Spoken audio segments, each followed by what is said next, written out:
this early so we can hear it early pursuant to the 30-day rule before the deluge of the remaining charter amendments come to this committee later this month.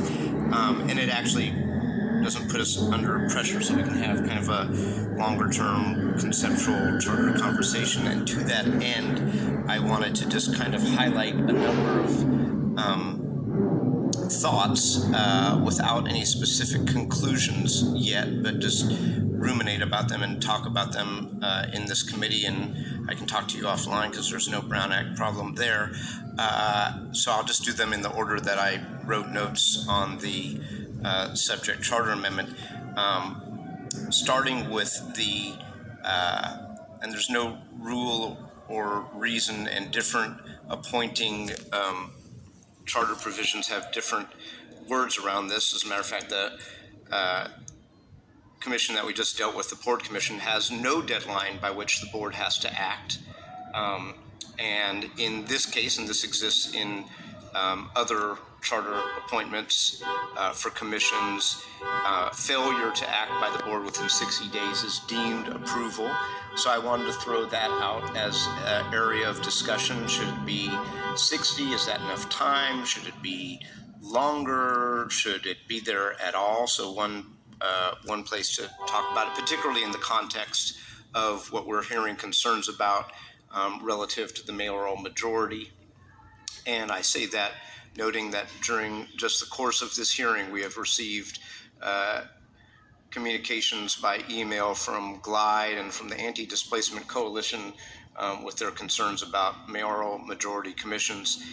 The next item, also conceptual, and I don't have a preconceived conclusion about it, is the question as to whether these commissioners, both board and mayoral appointed, should serve at the pleasure, as is currently in the draft, or should be term appointments that can only be removed for cause. And I think there are arguments pro and con for both models, and both models exist in different commission structures.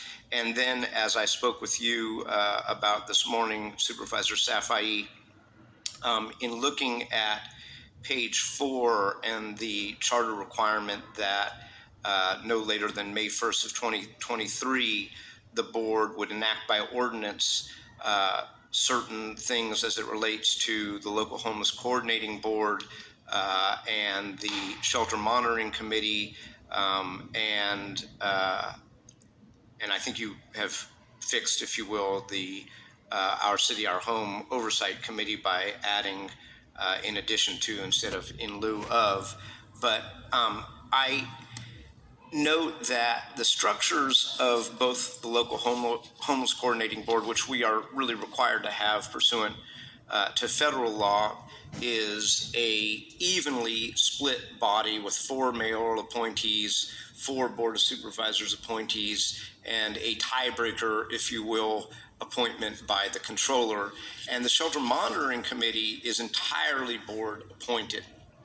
And I understand the need for or desire for one-stop shopping, and I think Supervisor Mandelman has expressed that in the past, and consolidating all of these various and sundry governmental bodies under the auspices of one body. I understand the appeal of that, but I also, as I voiced to you this morning, worry about particularly the independence, if you will, of the sheltering monitoring committee. And albeit unlikely, I can see a scenario wherein a majority mayoral appointed commission appointed a shelter monitoring committee that was, how should I say it, and I'm not pointing at this particular mayor or what have you, but that was less inclined to discharge the independent oversight duties that the Shelter Monitoring Committee is supposed to do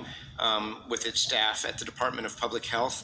And I would hate to have in the future a Shelter Monitoring Committee that was basically told that their job was to see no evil and hear no evil and report no evil. Thank you. So I'm inclined to remove the Shelter Monitoring Committee appointment process from this charter amendment if it were to stay with a majority mayoral appointed commission that in Thank turn you.